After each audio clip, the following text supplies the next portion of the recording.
नमस्कार दोस्तों, मैं शेखर श्रीवास्तव बहुत बहुत स्वागत करता हूं अपने YouTube चैनल एग्जामनाथ पे।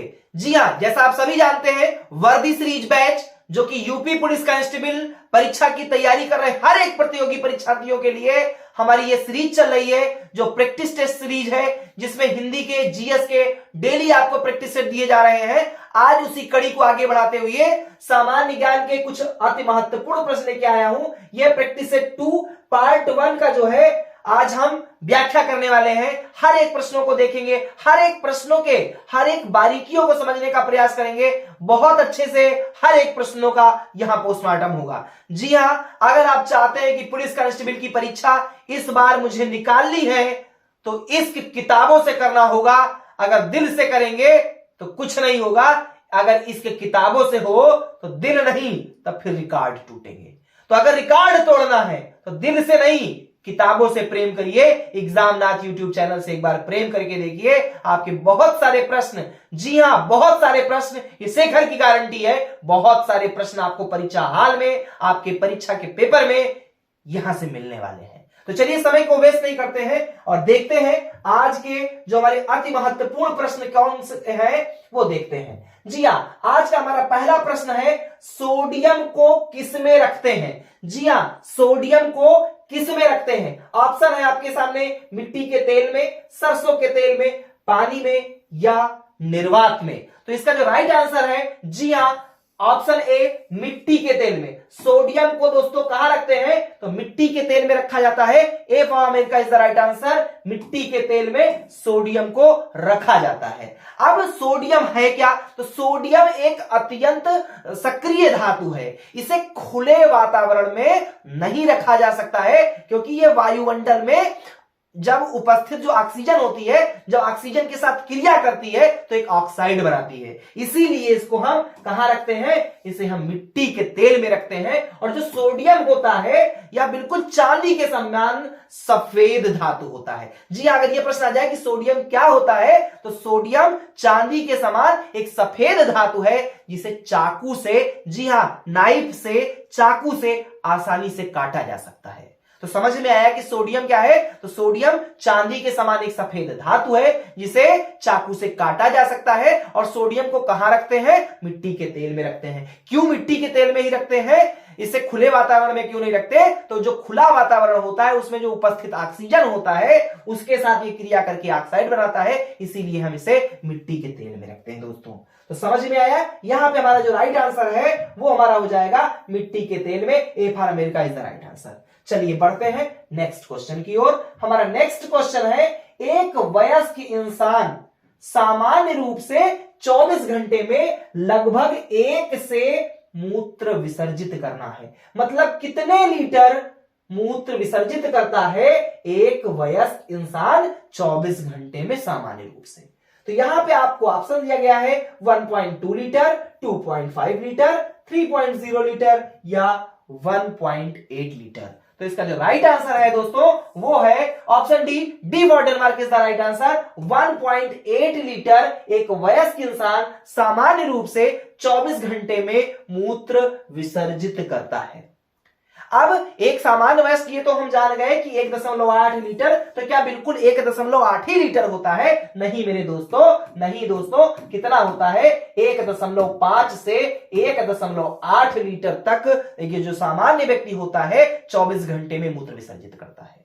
तो समझ में आया ना? इसके अलावा उस मूत्र में कितने कितने परसेंट क्या क्या चीजें होती है यह भी थोड़ा एक्सप्लेन कर देता हूं। तो 95% जल होता है, 2% आपका लवण होता है, 2.5% उसमें यूरिया होती है तथा 0.3% उसमें यूरिक अम्ल होता है।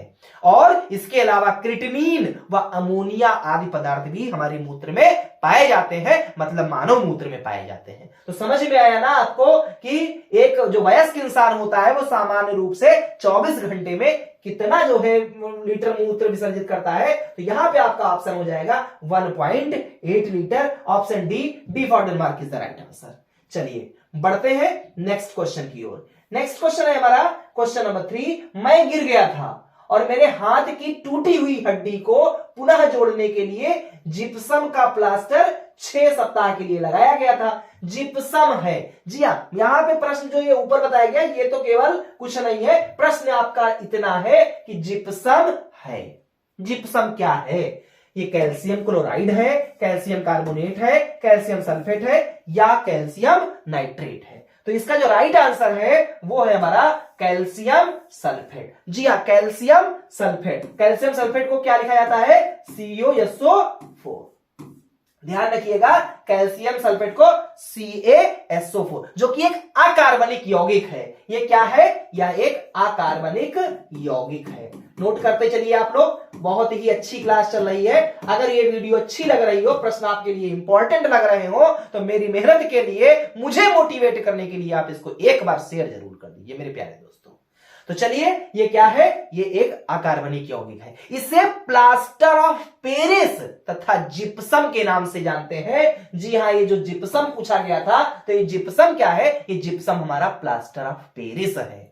समझ में आया दोस्तों कि जिप्सम क्या है? तो जिप्सम हमारा प्लास्टर ऑफ पेरिस है। इसे ही जिप्सम के नाम से भी जानते हैं। और ये जल में अविलेय होता है। मेडिकल क्षेत्र में हड्डियों को जोड़ने हेतु इसका प्रयोग दोस्तों किया जाता है। किसका प्रयोग किया जाता है? जिप्सम का प्रयोग किया जाता है। तो जिप्सम को हम प्लास्टर ऑफ पेरिस भी बोलते हैं। तो समझ में आया ना? चलिए इसको रब करते हैं। तो यहां पे कौन सा आंसर सही हो गया मेरा? Option C for Canada is the right answer. बढ़ते हैं नेक्स्ट क्वेश्चन की ओर। क्वेश्चन नंबर 4 है हमारा, हड़प्पा सभ्यता में गढ़ी जगह किसके लिए जानी जाती थी? जी हाँ, यहां बताना है आपको, जो गढ़ी जगह है ये किसके लिए जानी जाती थी? किस दौरान, किस सभ्यता में? तो हड़प्पा सभ्यता में। ऑप्शन है, वहां उच्च वर्ग के लोग बसते थे, वहां पुस्तक रखी जाती थी, वहां पूरे शहर के लिए भोजन तैयार किया जाता था, या वहां निचले वर्ग के लोग बसते थे। तो इसका जो राइट आंसर है वो है option A for America is the right answer. वहां उच्च वर्ग के लोग बसते थे। जी हां, हड़प्पा सभ्यता में गढ़ी जगह जो है वहां उच्च वर्ग के लोगों के लिए जानी जाती थी। जहां उच्च वर्ग के लोग जहां जाके बसते थे, उस जगह को हम क्या बोलते थे? गढ़ी बोलते थे। सिंधु सभ्यता की जो बसावट है वो ज्यादातर 2 भागों में बटी हुई है। जी हां मेरे दोस्तों, 2 भागों में बटी हुई है। पहला दुर्ग या गढ़ी, इसको हम दुर्ग भी बोल सकते हैं। पहला दुर्ग या गढ़ी, जहां उच्च वर्ग रहता था, तथा दूसरा जो था वो था नगर क्षेत्र, जहां सामान्य वर्ग के लोग निवास करते थे। और नगर क्षेत्र में सामान्यतः दुर्गीकृत नहीं होते थे, दुर्ग वगैरह वहां पे चीजें नहीं पाई जाती थी। तो समझ में आया कि सिंधु सभ्यता में जो गढ़ी है, जिसको दुर्ग भी कहते हैं, वहां पे किस टाइप के लोग रहते थे? तो वहां पे उच्च वर्ग के लोग रहते थे। चलिए बढ़ते हैं नेक्स्ट क्वेश्चन की ओर। नेक्स्ट क्वेश्चन है, निम्न में से किस वास्तुकार ने राजा बिंबिसार के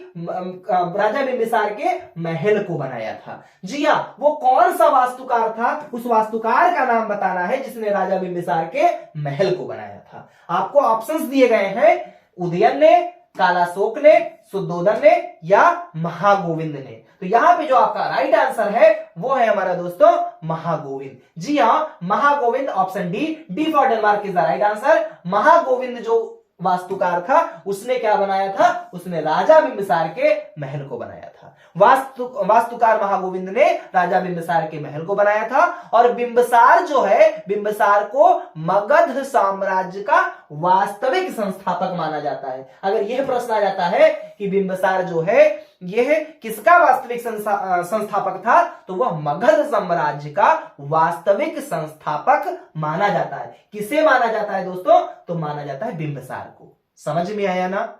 उन्होंने गिरिब्रज, जी हां, किसका? गिरिब्रज नाम नोट कर लीजिए। गिरिब्रज को अपनी राजधानी बनाया था। किसने बनाया था? बिंबिसार ने बनाया था। ये जो हमारा बिंबिसार है वो मगध साम्राज्य का वास्तविक संस्थापक माना जाता है और उसने गिरिब्रज को अपनी राजधानी बनाया था। तो यहां पे प्रश्न ये था कि वास्तुकार वो कौन था जिसने राजा बिंबिसार के महल को बनाया? तो वो आंसर सही हमारा जो है वास्तुकार महागोविंद ने राजा बिंबिसार के महल को बनाया था। चलिए बढ़ते हैं नेक्स्ट प्रश्न की ओर, नेक्स्ट क्वेश्चन की ओर। हमारा नेक्स्ट क्वेश्चन है, सांची स्तूप का निर्माण किसने कराया? जी हाँ, सांची स्तूप जो है उसका निर्माण किसने कराया? पहला ऑप्शन है चंद्रगुप्त मौर्य ने, बिंदुसार ने, अशोक ने या कौटिल्य ने। तो इसका जो राइट आंसर है दोस्तों वो है अशोक ने। जी हाँ, सांची स्तूप का निर्माण किसने कराया था? अशोक ने कराया था। अपने आप कमेंट बॉक्स में जब आप इस वीडियो को देख रहे हो तो आप पॉज करके उत्तर जरूर देने का प्रयास किया करिए, जिससे आपको यह पता हो। आप खुद को परखिए, आप अपने आप से खुद की परीक्षा लीजिए कि आपके इतने प्रश्नों में से कितने प्रश्न सही गए, जिससे आप अपने आप को जांच पाएंगे। समझ लीजिए कि आप मॉक टेस्ट दे रहे हैं। मॉक टेस्ट की तरह अगर आप इसको देखेंगे तो आपको इसके बाद का एक्सप्लेनेशन तो मिल ही रहा है, साथ साथ आप प्रश्नों को क्या करते जाइए, आप प्रश्नों को हल करते जाइए। देखिए आपकी तैयारी किस लेवल तक है। यहां पे चलिए आते हैं फिर से कि सांची स्तूप का निर्माण किसने कराया? तो अशोक ने कराया। सांची स्तूप जो है कहां है? तो ये है मध्य प्रदेश के, थोड़ा सा ध्यान से देख लीजिए, जो सांची स्तूप है ये कहां है? यह मध्य प्रदेश के रायसेन जिले में है। कहां पे है? मध्य प्रदेश में एक जिला है जिसका नाम है रायसेन जिला। जी हां, रायसेन जिले में यह स्थित है सांची स्तूप, जिसका निर्माण किसने करवाया था? अशोक ने करवाया था। और कब, किस शताब्दी में कराया था? तो ये 3री शताब्दी ईसा पूर्व में करवाया था। सांची स्तूप का निर्माण अशोक ने 3री शताब्दी ईसा पूर्व में करवाया था। देखिए बहुत सारे फैक्ट आपको मिल रहे हैं यहां पे। ये तो जान गए कि सांची स्तूप का निर्माण किसने कराया? वो अशोक ने कराया। सांची स्तूप कहां है? मध्य प्रदेश में है। मध्य प्रदेश के किस जिले में है? रायसेन में है। किस शताब्दी में कराया? तो 3री शताब्दी में करवाया। ठीक है, चलिए बढ़ते हैं नेक्स्ट क्वेश्चन की ओर। नेक्स्ट क्वेश्चन है हमारा क्वेश्चन नंबर 7। यमुना नदी के तट पर दीन पनाह शहर की नींव किसने रखी? नहीं यहां पे होना चाहिए कि नींव किसने रखी, कि नींव किसने रखी थी? अकबर ने, शाहजहां ने, हुमायूं ने या जहांगीर ने? तो इसका जो राइट आंसर है दोस्तों, आप लोग फटाफट कमेंट बॉक्स में जरूर दिया करिए। तो इसका राइट आंसर है हमारा हुमायूं ने। यमुना नदी के तट पे दीन पनाह शहर की नींव किसने रखी थी? हुमायूं ने रखी थी। जी हां, हुमायूं ने रखी थी।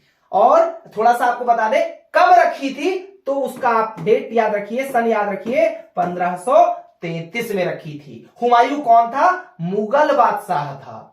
और वो मुगल सल्तनत की अगर हम बात करें तो मुगल सल्तनत का वो दूसरा बादशाह था। मतलब 1526 में बाबर आया है। यहां पे थोड़ा सा जान लीजिए, बाबर का जो है टाइम पीरियड कब से कब तक रहा है? तो वो आया है 1526 से 1530 में दोस्तों। फिर हुमायूं आ जाता है, और जो हुमायूं है उसका जो कार्यकाल रहा है वो रहा है 1530 से 1540 में। यहां पे वो शेरशाह सूरी से हार गया था। फिर सूरवंश आ जाता है, और सूरवंश जो है कब से कब तक रहा है? तो वो रहा है हमारा 1540 से लेके 1555 तक शेरशाह सूरी और उसके वंशज कुछ उसमें शासन किए हैं। तो हुमायूं जो है वो दूसरे नंबर का मुगल काल का सल्तनत बादशाह था, जो कि 1530 से 1540 तक शासन किया है। और फिर 1555 में फिर पुनः वापस आता है, और 1556 में जब पुस्तकालय की सीढ़ियों से गिर के उसकी मौत हो जाती है। तो यहां पे हुमायूं के बारे में भी थोड़ा सा जान लिया। तो दीन पनाह शहर जो है कि नींव किसने डाली थी? हुमायूं ने मेरे दोस्तों डाली थी। समझ में आ रहा है ना? कब डाली? 1533 में डाली थी। चलिए बढ़ते हैं नेक्स्ट क्वेश्चन की ओर। तो नेक्स्ट क्वेश्चन हमारा क्या है कि विश्व प्रसिद्ध कोहिनूर हीरा खदान से प्राप्त हुआ था? गोलकुंडा से, बरार से, विदिशा से, कि इनमें से कोई नहीं? तो इसका जो राइट आंसर है वह है हमारा गोलकुंडा। जी हां, जो विश्व प्रसिद्ध कोहिनूर हीरा है, जो कोहिनूर हीरा है वो किस खदान से प्राप्त हुआ था? तो वह हुआ है कौन से खदान से? गोलकुंडा की खदान से। थोड़ा सा बता देते हैं कि जो कोहिनूर हीरा है वो दुनिया के सभी हीरो का राजा है। जी हां, ये क्या है? सभी हीरो का राजा है, जिसे गोलकुंडा, और गोलकुंडा कहां है? तो ये गोलकुंडा आपका आंध्र प्रदेश में है। ये कहां है आपका? यह आंध्र प्रदेश में है। और किस खान से निकला? तो आपको यहां पे बताया गया है कि खदान से प्राप्त हुआ था, गोलकुंडा से प्राप्त हुआ था। आज वो कहां है कोहिनूर हीरा? तो वो ब्रिटिश शासन के हाथ में है, ब्रिटिश म्यूजियम में कहीं रखा हुआ है दोस्तों। चलिए बढ़ते हैं नेक्स्ट क्वेश्चन की ओर। नेक्स्ट प्रश्न है हमारा, अगला प्रश्न है, हवा महल 1799 ईस्वी में महाराजा द्वारा बनाया गया था। आपको बताना है कि जो हवा महल है 1799 में किसके द्वारा, कौन से महाराजा के द्वारा बनवाया गया था? पृथ्वीराज चौहान, राय बुलर भट्टी, सवाई प्रताप सिंह या रानी पद्मिनी? चलिए आप लोग इसका उत्तर दे सकते हैं, मैं बता रहा हूं। इसका जो राइट आंसर है वह है ऑप्शन सी, सवाई प्रताप सिंह। जी हां, सवाई प्रताप सिंह ने सन 1799 ईस्वी में हवा महल का निर्माण करवाया था। कब करवाया था? तो 1799 में करवाया। किसने करवाया? सवाई प्रताप सिंह ने करवाया था। और कहां करवाया? यहां पे ध्यान देने की जरूरत है कि जो हवा महल है वो राजस्थान राज्य की राजधानी जयपुर में स्थित है। कहां स्थित है? तो ये जो हमारा राजस्थान है, राज्य है, राजस्थान राज्य है, और वहां की जो राजधानी जयपुर है, जिसे गुलाबी नगरी के नाम से भी जानते हैं, वहीं पे ये हवा महल स्थित है। और इसकी स्थापना कब हुई थी? तो ये तो यहां पे बताया गया है कि 1799 में हुई थी। और इसके वास्तुकार कौन थे? बनाया किसने था? ठीक है, बनवाया तो इसको किसने? सवाई प्रताप सिंह ने बनवाया, लेकिन बनाया किसने? इसका वास्तुकार कौन था? तो वो वास्तुकार जो है उनका नाम था लाल चंद उस्ताद। जी हां, लाल चंद उस्ताद। ये नोट कर लीजिए कि बहुत सारे आपको फैक्ट मिल रहे हैं। महाराजा सवाई प्रताप सिंह ने सन 1799 में हवा महल का निर्माण करवाया, लेकिन बनाया किसने था? तो वो थे हमारे लालचंद उस्ताद जी। कब बनवाया? 1799 में। ये कहां है? हमने आपको बता दिया कि ये हवा महल राजस्थान राज्य के जो राजधानी है जयपुर, वहीं पे ये स्थित है। चलिए बढ़ते हैं अपने नेक्स्ट क्वेश्चन की ओर। नेक्स्ट क्वेश्चन है हमारा क्वेश्चन नंबर 10। 1922 में महात्मा गांधी ने असहयोग आंदोलन क्यों वापस ले लिया? जी हां, बहुत सारे आंदोलन गांधी जी ने चलाए, जैसे असहयोग आंदोलन हो गया, सविनय अवज्ञा आंदोलन हो गया, भारत छोड़ो आंदोलन हो गया, दांडी यात्रा उन्होंने शुरू की। तो यहां पे प्रश्न आपका है कि 1922 में महात्मा गांधी ने असहयोग आंदोलन अपना क्यों वापस ले लिया था? ऑप्शन है अंग्रेजी सरकार के दबाव में आकर, भारतीय लोगों द्वारा सहयोग ना मिलने के कारण, चौरी चौरा में हिंसात्मक घटना के कारण, या उपयुक्त में से कोई नहीं। तो इसका जो राइट आंसर है दोस्तों वो है ऑप्शन सी, चौरी चौरा में हिंसात्मक घटना होने के कारण ही उन्होंने क्या किया था? गांधी जी ने असहयोग आंदोलन वापस ले लिया था। अब एक प्रश्न यहां पे ये आ जाता है कि आखिर जो असहयोग आंदोलन है वो गांधी जी द्वारा शुरू कब किया गया था? तो वो डेट है 1 अगस्त 1920 को। जी हां, 1 अगस्त 1920 को असहयोग आंदोलन की शुरुआत हुई थी। और बंद क्यों किया गया? चौरी चौरा। चौरी चौरा कहां है? यह गोरखपुर जिले में एक जगह है जहां पे 22 पुलिस जवानों को जिंदा जला दिया गया था। जी हां, 5 फरवरी 1922 ये तो हो गया शुरुआत, और 5 फरवरी 1922 को क्या किया गया था? चौरी चौरा में 22 पुलिस जवानों को जिंदा जला दिया गया। और इस घटना से आहत होकर के गांधी जी ने जो है क्या किया था? असहयोग आंदोलन वापस लेने की घोषणा कर दी थी। तो समझ में आया ना मेरे प्यारे दोस्तों? समझ में आना चाहिए। अगर कहीं भी कोई डाउट आपके मन में है, आप कमेंट बॉक्स में जरूर अपने प्रश्नों को रखा करिए। वैसे पूरी उम्मीद में रहती है कि आपको पूरा कॉन्सेप्ट क्लियर हो रहा होगा। चलिए बढ़ते हैं नेक्स्ट क्वेश्चन की ओर।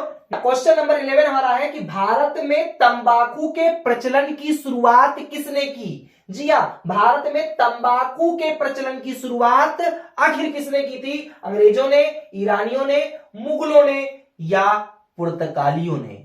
जी हां, बहुत गलत काम किया, बहुत गलत काम किया। इन चारों में से कोई भी हो, लेकिन ये तंबाकू जो है ना बहुत हानिकारक है। आप सभी से निवेदन है कि कृपया इसे मत खाया करिए।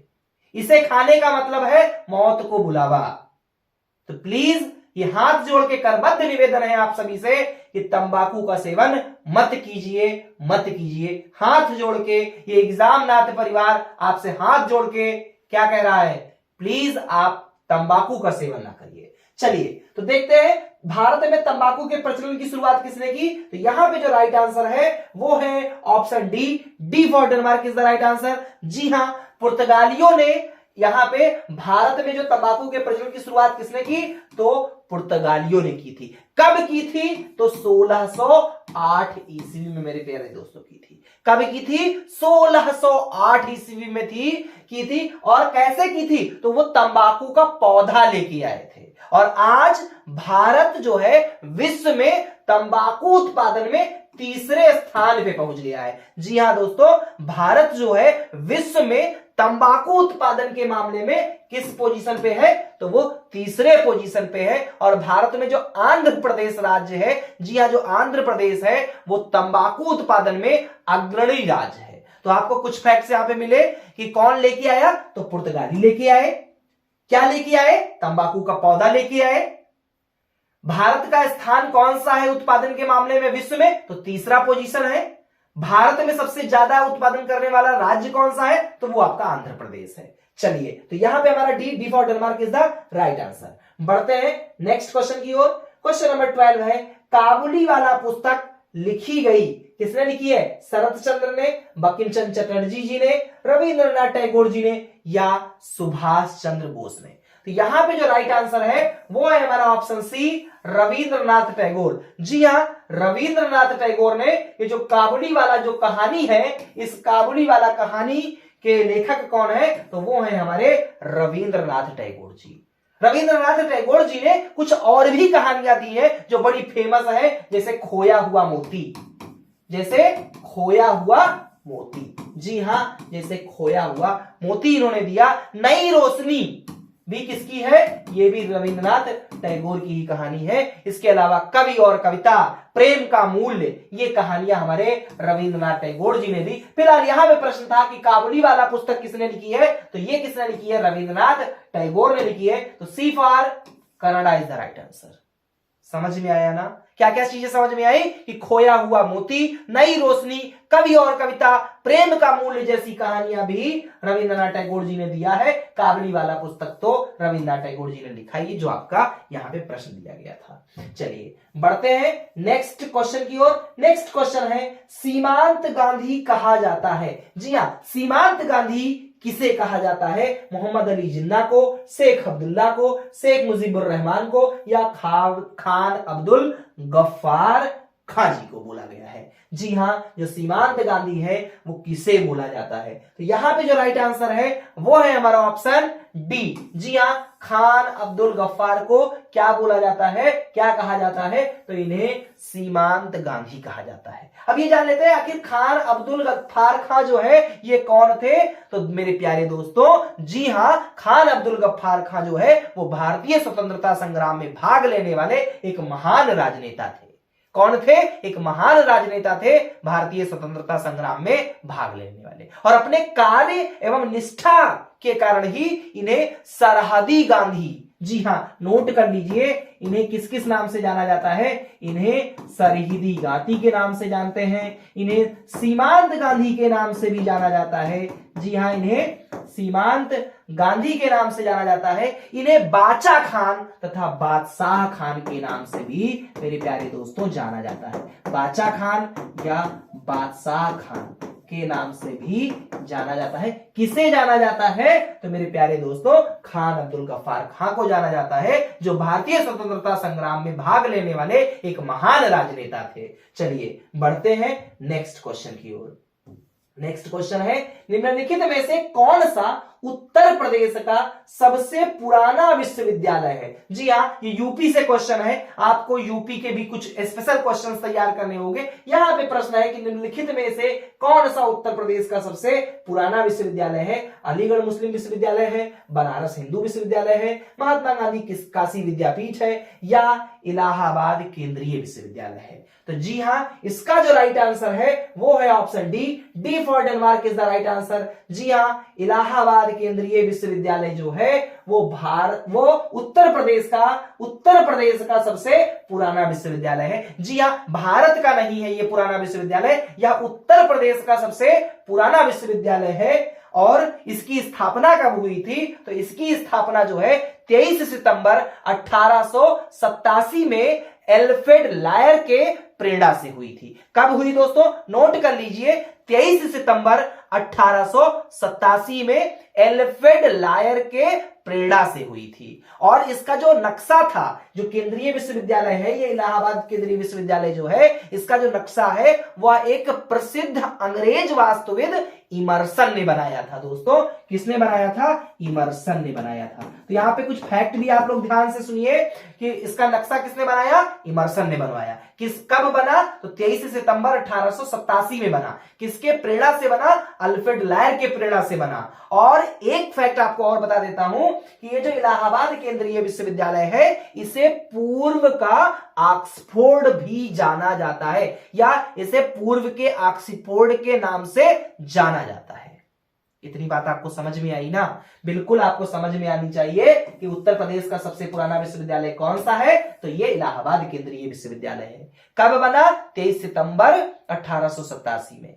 किसके प्रेरणा से बना? अल्फ्रेड लायर के। उसका वास्तुविद जो था, जिसने नक्शा बनाया, वो कौन था? वो था हमारा इमर्सन। एक और आपको बता देते हैं कि पहली बार प्रवेश परीक्षा जो है वह 1889 में हुआ था। इलाहाबाद जो विश्वविद्यालय, केंद्रीय विश्वविद्यालय, यहाँ पे जो पहली प्रवेश परीक्षा है वो कब हुई थी? 1889 में। बना कब है? 23 सितंबर 1887 में। और 2 वर्ष के बाद पहली बार जो है इसमें प्रवेश परीक्षा हुई थी। तो अगर हम पूरे ऑल ओवर इंडिया की बात करें तो सबसे पहले कलकत्ता विश्वविद्यालय रहा था, बंबई विश्वविद्यालय था, मद्रास विश्वविद्यालय था, और यह जो है चौथा ऐसा विश्वविद्यालय था जो उपाधि प्रदान करने वाला एक विश्वविद्यालय बन गया था। तो ये चौथा विश्वविद्यालय था भारत का जो उपाधि प्रदान करने वाला हमारा बना। इससे पहले कलकत्ता विश्वविद्यालय, मद्रास विश्वविद्यालय, बंबई विश्वविद्यालय ये थे। चलिए बढ़ते हैं अगले प्रश्न की ओर। अगला प्रश्न है हमारा प्रश्न संख्या 15, क्वेश्चन नंबर 15।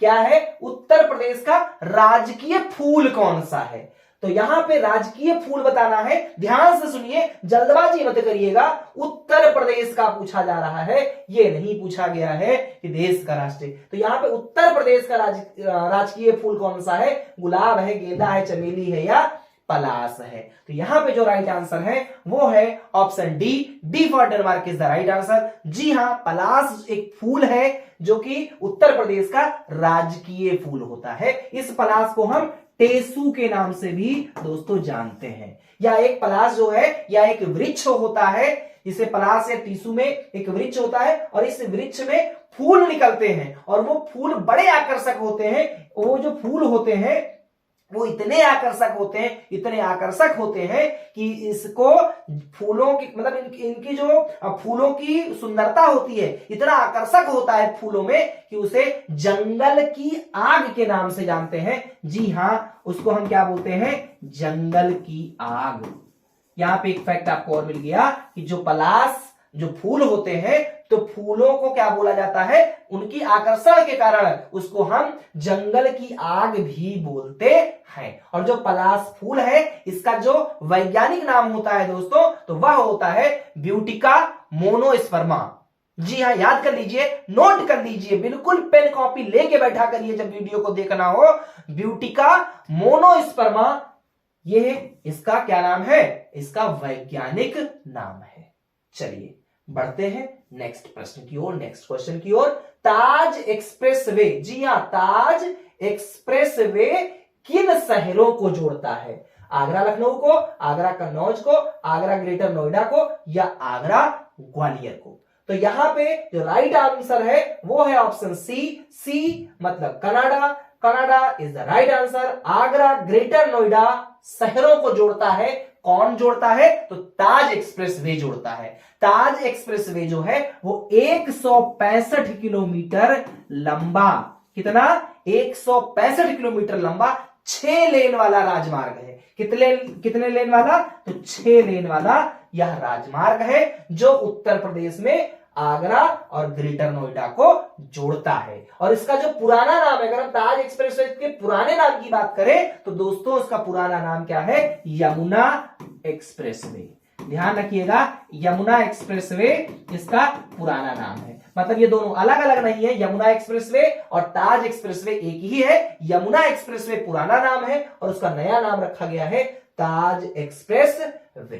तो समझ में आया, यहां पे आपका राइट आंसर हो जाएगा answer C, C for of Canada is the right answer. Agra और ग्रेटर नोएडा नामक शहरों को जोड़ता है हमारा ताज एक्सप्रेस वे। चलिए बढ़ते हैं नेक्स्ट प्रश्न की ओर, नेक्स्ट क्वेश्चन की ओर। नेक्स्ट क्वेश्चन है उत्तर प्रदेश का निम्न में से कौन सा मुख्य शास्त्रीय नृत्य प्रकार है?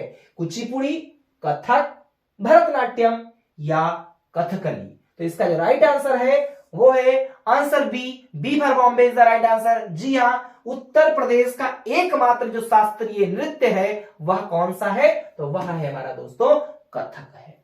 चलिए, तो यहां पे हमारा answer B for Bombay is the right answer. बढ़ते हैं नेक्स्ट क्वेश्चन की ओर। नेक्स्ट क्वेश्चन है निम्नलिखित में से कौन से स्थान पर कुंभ मेला नहीं होता है? देखिए बहुत ध्यान से क्वेश्चन को पढ़िए। कुंभ मेला कहां नहीं लगता है? ऑप्शन दिया गया है उज्जैन, इलाहाबाद, हरिद्वार या वाराणसी। ऑप्शन आपके सामने है, आपको बताना है वो कौन सा स्थान है जहां पे कुंभ मेला नहीं लगता है, नहीं होता है। ऑप्शन है उज्जैन, इलाहाबाद, हरिद्वार या वाराणसी। तो इसका जो राइट आंसर है दोस्तों वो है हमारा Varanasi. D for Denmark is the right answer. जी हां, वाराणसी में हरिद्वार मेला नहीं लगता है, कुंभ मेला नहीं लगता है। कहां पे? तो वाराणसी में कुंभ मेला नहीं लगता है। 4 ही स्थान ऐसे हैं जहां पे कुंभ मेले लगते हैं दोस्तों। जी हां, इस फैक्ट को नोट कर लीजिए। जो कुंभ मेला है वो टोटल 4 जगहों पे लगता है। एक उज्जैन में, कुंभ मेला कहां कहां है? उज्जैन में। उज्जैन कहां है? एमपी में है। जी हां, मध्य प्रदेश में है। इसके अलावा इलाहाबाद है। इलाहाबाद कहां पे है? तो ये आप तो जानते ही होंगे, यूपी में है। कहां पे है? यूपी में है। इसके अलावा हरिद्वार में जो कि उत्तराखंड में है, और हरिद्वार के अलावा नासिक जो महाराष्ट्र में है वहां भी कुंभ मेला लगता है। तो टोटल 4 जगहों पे कुंभ मेला लगता है। बट वाराणसी में जो ऑप्शन यहां पे दिया गया है, वाराणसी में कुंभ मेला नहीं होता है। समझ में आया ना मेरे प्यारे दोस्तों? समझ में आ रहा है ना? बिल्कुल साथ साथ बोला करिए, साथ साथ तैयारी किया करिए, कहीं कोई डाउट नहीं रह जाएगा। कोई डाउट नहीं रह जाने वाला है। बिल्कुल पूरी तरीके से अब आपको समझ में आएगा जब आप साथ साथ बोल बोल करके आप कमेंट बॉक्स में उत्तर देते हुए, कॉपी पे लिखते हुए जब आप तैयारी करेंगे तो आपको बहुत बेहतर लगने वाला है। जो आपकी तैयारी है वो बहुत अच्छी होने वाली है। चलिए बढ़ते हैं अगले प्रश्न की ओर। और आज का ये हमारा लास्ट प्रश्न होगा। ये जो प्रैक्टिस टेस्ट है इसका लास्ट प्रश्न क्या है? प्रश्न है हमारा कि सूफी कवि अमीर खुसरो का जन्म उत्तर प्रदेश के किस जिले में हुआ था? बुलंदशहर, अलीगढ़, एटा या फैजाबाद? तो इसका जो राइट आंसर है दोस्तों वो है C for Canada is the right answer. जी हां, सूफी कवि जो अमीर खुसरो हैं उनका जन्म उत्तर प्रदेश के एटा जिले में हुआ था। जी हां, कहां हुआ था? एटा जिले में हुआ था। और किस ग्राम में हुआ था अगर यह प्रश्न कर लिया जाए तो उनका गांव का नाम था पटियाली। क्या था? पटियाली। और कब हुआ था? तो ध्यान रखिएगा 1253 में। कब हुआ था? 1253 में पटियाली नामक गांव में अमीर खुसरो का जन्म हुआ था। और जो अमीर खुसरो हैं इन्हें तबला और खड़ी बोली का आविष्कारक भी माना जाता है। जी हां, यहीं से शुरुआत होती है। तबला और खड़ी बोली का आविष्कारक जो है वो किन्हें माना जाता है? तो मेरे प्यारे दोस्तों अमीर खुसरो को माना जाता है। तो इस तरीके से समझ में आई होगी आपको क्लास। अगर ये वीडियो आपको समझ में आई है, अगर ये आपके लिए यूजफुल है तो ज्यादा से ज्यादा दूसरे लोगों तक भी इस वीडियो को भेजिएगा, जिससे अन्य जो प्रतियोगी छात्र हैं वो भी इस वीडियो का लाभ उठा सके। और अगर आप हमारे चैनल पे नए हैं तो चैनल को सब्सक्राइब जरूर कीजिएगा। डेली आपको एक प्रैक्टिस टेस्ट सीरीज मिल रही है, बहुत ही ज्यादा लाभदायक है। बने रहिए, stay connected with Examnath. Thanks for watching. Thank you.